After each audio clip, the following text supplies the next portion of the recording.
Bom, primeiramente, uma saudação a todos os que estão acompanhando o referido evento. Gostaria de apresentar meu trabalho, que se trata do O Futebol como Elemento Disciplinador, a conciliação entre as funções militares e esportivas do oficial José Manuel Ferreira Coelho, 1935 e 1938. Gostaria de apresentar um pouco do meu objeto de pesquisa em si. No momento, eu sou aluno de doutorado do programa de pós-graduação em História pela UFPA e eu pesquiso a trajetória de vida desse referido oficial, José Manuel Ferreira Coelho. Ele, além de atuar como um militar que chegou ao generalato, ele também atuou em funções políticas e em funções esportivas, e esse artigo ele é apenas um pequeno fragmento dessa abordagem que eu estou fazendo em relação à história de vida dele. Bom, para a gente compreender um pouco dessa questão da atuação do Ferreira Coelho no esporte paraense, a gente precisa de um certo contexto. O Brasil, ele tem a chegada do futebol apenas em 1895, com a figura do Charles Miller,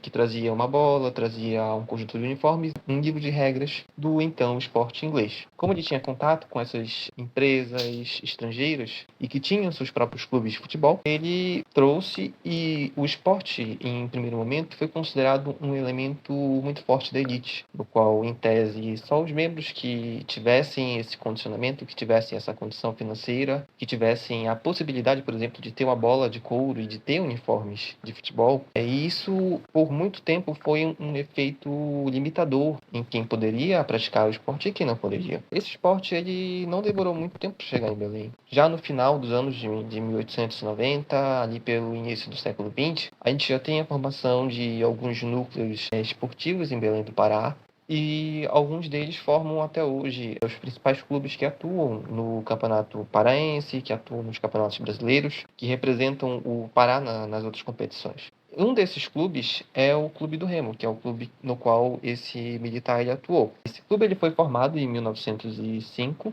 Ele atuou primeiramente nos esportes náuticos, ou seja, o remo, a canoagem, entre outros. E ele passou por um certo período de inatividade entre 1908 e 1911. Após isso, ele foi reformado e passou a reorganizar o clube não só nos esportes náuticos, mas também nos esportes terrestres. Então, tu tens o atletismo, tu tens o futebol, entre outros aspectos.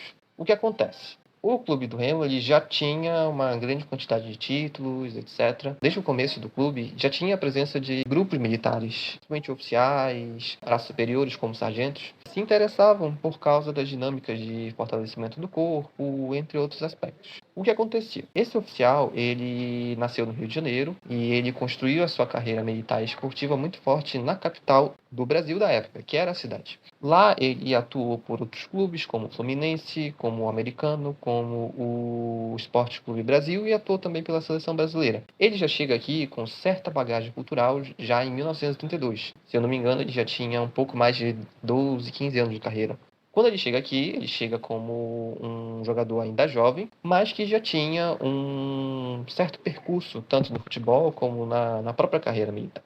O que é que eu gosto de abordar nesse trabalho? Primeiro, esse processo de transição do futebol de um elemento presente apenas nas elites para um determinado grupo, mais nas periferias, mais nas regiões suburbanas, que jogavam nas áreas de várzea de Belém. E é um processo que está marcado por essa presença dessa figura militar específica. O que é importante de se frisar? Ele chega aqui em Belém, ele já se filia ao Clube do Remo e ele começa a atuar como futebolista. Só que em pouco tempo de atuação, ele chega em 32, em 35 ele tem ele é meio que lançado a algumas patentes à frente, porque ele era um oficial médio, ele era capitão, e ele é lançado a patente de coronel para comandar uma tropa terrestre, no caso a polícia militar. Ele é do exército, passa a comandar a polícia. Nesse processo, ele não só mais fica no futebol, no Clube do Remo, mas ele passa a atuar como um dos seus diretores. Ele passa a comandar a diretoria de educação física. O que acontece? De 35 em diante, a gente vai ter uma atuação muito forte desse oficial dentro da Polícia Militar e dentro do Clube do Remo. Vamos lá. Dentro do Clube do Remo, já como diretor de Educação Física, ele começa a organizar algumas iniciativas cívicas algumas iniciativas voltadas para o fortalecimento do corpo, a consolidação dos atletas, seja o seu condicionamento físico, e também algumas posturas voltadas, por exemplo, a questões cívicas, a festividades públicas, a, digamos assim, mostrar a imagem do Remo como um clube que está alinhado aos interesses do Brasil. Então, assim que ele chega na diretoria de educação física, ele já começa a formar alguns grupos de atuação cívica dentro do clube. Um desses, que é importante se discutir, é a Milícia Azulina, ou a Milícia Azul. Esse grupo ele estaria responsável por, como se fosse uma guarda de honra do Clube do Remo. Nesse processo, eles, por exemplo, eles começam a participar de desfiles, como os desfiles da Independência, e também eles começam a, por exemplo, a ter algumas noções de caráter militar. Por exemplo, nos desfiles que haviam, eles saudavam as figuras importantes, saudavam a própria bandeira do Clube do Remo com a saudação militar, no caso a continência. Além de tudo isso, enquanto o Ferreira Coelho estava atuando como diretor de educação física, ele consolida, de uma certa forma, o resgate histórico do período de reorganização do clube, que aconteceu em 1911. Digamos assim, o Clube do Remo ele é fundado em fevereiro de 1905. Só que ele deixa de existir em 1908. Em 1911, os principais membros ali que não aceitaram essa questão do fim do clube, eles se mobilizam e conseguem reorganizar o clube. Só que não era constante, por exemplo, a realização de festivais, de atividades. Acontecia mais, por exemplo, um jogo comemorativo contra o seu maior rival, que é o Paysandu, ou um jogo contra um outro clube de Belém, que é a Tuna Luz Brasileira. Então, o Ferreira Coelho, além de toda essa questão cívica, ele traz esse resgate histórico, no qual, no dia, se eu não me engano, não sei se é 15 ou 11 de agosto, mas no trabalho que foi enviado ele está lá definida a data, ele realiza uma parada azulina em homenagem a esses que reconstruíram o clube devido a essa situação de extinção. O que acontece? Além dessa questão cívica, ele tem uma outra abordagem na sua outra instituição em que ele atuava ao mesmo tempo.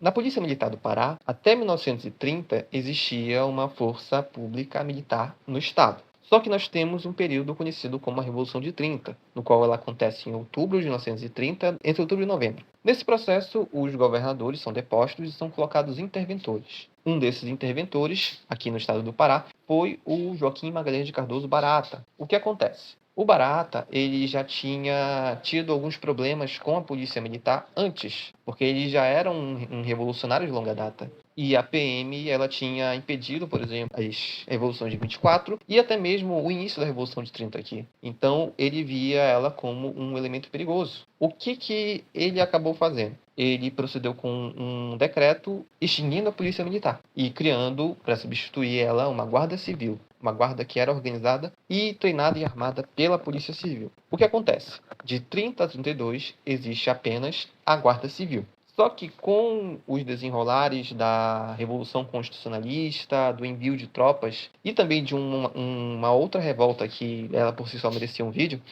a polícia ela teve que ser remobilizada. Então, os antigos quadros que foram demitidos pelo Barata, a partir de 1932, eles foram reorganizados e foram reincluídos dentro da Polícia Militar. Ou seja, a partir de 1932, você já tem ali uma força militar policial embrionária e que a sua consolidação só vai se dar em 1935. Que a partir daí existe novamente como polícia militar e já contando com unidades próprias, com comando-geral, Estado-Maior, regimento de cavalaria e o batalhão de caçadores. Por que é importante esse contexto? Para a gente poder compreender o quão estavam sendo incluídas, sendo organizadas e sendo cobertas essas lacunas. O que aconteceu? Enquanto ele estava, esse período, no Clube do Remo, ele atuava como comandante dessa nova força militar aqui, na Polícia Militar. Nesse processo, ele não só reorganiza ela de maneira institucional, de maneira militar, mas também ele organiza a corporação de maneira a terem quadros formados na área de educação física. Porque essa era uma área no qual havia um foco muito recente. A Escola de Educação Física do Exército ela foi fundada nos anos 20 e transformada numa escola de fato a partir dos anos 30. E também, não só a preparação de quadros para terem um bom condicionamento, mas também a organização de militares que tivessem interesse em participar de atividades esportivas. E como que se dava isso? Criando e incentivando os militares a participarem de torneios. Por exemplo, durante o período de comando dele, nós temos a criação do chamado Volta da Cidade, que é nada mais do que uma corrida pelo centro da cidade de Belém, no qual era ofertado um troféu imenso de bronze, tanto aos que competissem de maneira individual como de maneira coletiva. O que acontece? Essa foi uma das primeiras corridas do Brasil e, se eu não me engano, a primeira do Norte. Só que isso é só uma questão de confirmação. O que acontece? Após o Volta da Cidade, você também tem um constante incentivo para que os militares, em especial do Batalhão de Caçadores, que era a parte de infantaria da polícia, de terem um bom condicionamento. Então, não era incomum, por exemplo, você ter militares participando de torneios de natação, de terem matérias específicas utilizando o treinamento físico. Por exemplo, a utilização de carga de baioneta, a questão de proteção contra gases. Então, o que é o objeto principal desse trabalho? É que, ao mesmo tempo em que essa figura histórica esteve na Polícia Militar e no Clube do Remo, ela levou elementos de um para outro e de outro para um. Como assim? Do Remo, por exemplo, ele já tinha um arcabouço de educação física, mas ele consolidou dentro da Polícia Militar alguns princípios, algumas visões de educação física para que os seus militares tivessem um bom condicionamento e uma boa forma de preparar-se para a defesa da pátria. E já na Polícia Militar para o Clube do Remo, você tem um outro processo.